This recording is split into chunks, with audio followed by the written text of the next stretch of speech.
début, je suis géographe de formation.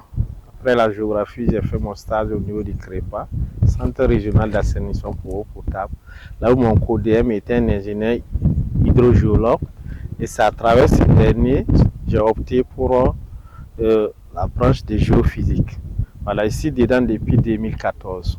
Je fais les recherches des points d'eau. J'ai fait le Burkina, j'ai fait le Mali, j'ai fait également la Côte d'Ivoire. Tout ça, c'est dans l'objectif de la recherche géophysique. C'est quand on parle de géophysique, ce n'est pas une science exacte, c'est des probabilités. Qui parle de probabilités doit savoir que, quelle que soit la situation, il y a toujours des failles. Quand on parle de méthodes traditionnelles, c'est comme le système des sourciers pour détecter l'eau. C'est ce que nos arrière-parents faisaient pour détecter l'eau. D'autres ont des pouvoirs surnaturels que nous on qualifie. Voilà, mais on l'utilise toujours.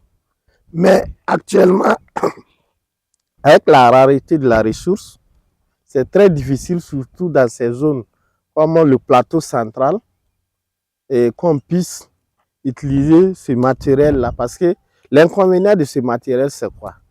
Ça peut vous détecter le passage de l'eau, mais ça ne peut pas vous montrer la profondeur, quelle profondeur il faut descendre pour avoir cette eau-là. Et ça ne connaît pas la différence entre une eau de surface qu'on appelle l'eau de l'altération et puis l'eau en profondeur qu'on appelle l'eau de forage. Les appareils ne détectent pas l'eau, ils détectent le passage de l'eau. Détecter le passage de l'eau, mais ce passage-là peut être vide. Il faut que les gens comprennent ça. Et si ce passage ne contient pas de l'eau, donc quand vous forez, vous allez avoir un forage négatif. Aujourd'hui, nous sommes sur un terrain là où la personne a fait un négatif à plus de 130 mètres. Et c'est surtout au niveau du plateau central, précisément à Goupana. Voilà. Maintenant, après avoir fini de faire la recherche latérale, ça veut dire la recherche latérale consiste à détecter les aquifères, genre les fractures. Maintenant, au niveau de notre deuxième étape, maintenant, nous allons faire le sondage électrique, point par point. C'est genre comme le système de traînée. Et ça va nous permettre de détecter le point réel à forer et la profondeur auquel on peut avoir l'eau.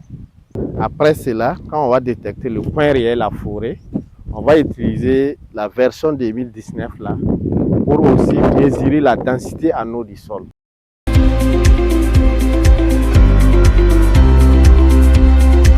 Nous remarquons de nos jours que la plupart des gens sont en train de berner les gens sur les réseaux sociaux comme quoi les appareils détectent l'eau. Ce n'est pas le cas. C'est pas le cas. Pour le moment, c'est l'aquifère. L'aquifère, ça veut dire c'est le passage de l'eau, ça détecte. La plupart de nos appareils, c'est ça. Il faut tenir compte de ça. Et quand le client est au courant qu'en réalité, les appareils, ce n'est pas l'eau qui ça détecte, mais le passage de l'eau, et que tu arrives à l'expliquer honnêtement, que ce passage peut être vide comme ça peut être alimenté, je pense que tu n'auras pas de problème dans tes recherches. Mais nous essayons d'avoir le maximum d'appareils possible pour limiter les dégâts, pour limiter les négatifs. Dire à quelqu'un que depuis que moi, j'ai commencé à faire les recherches, je n'ai jamais fait de négatifs, ça, honnêtement, ce n'est pas du sérieux. Soyons honnêtes. La géophysique, celui qui a fait les études sait très bien que ce n'est pas une science exacte, c'est des probabilités.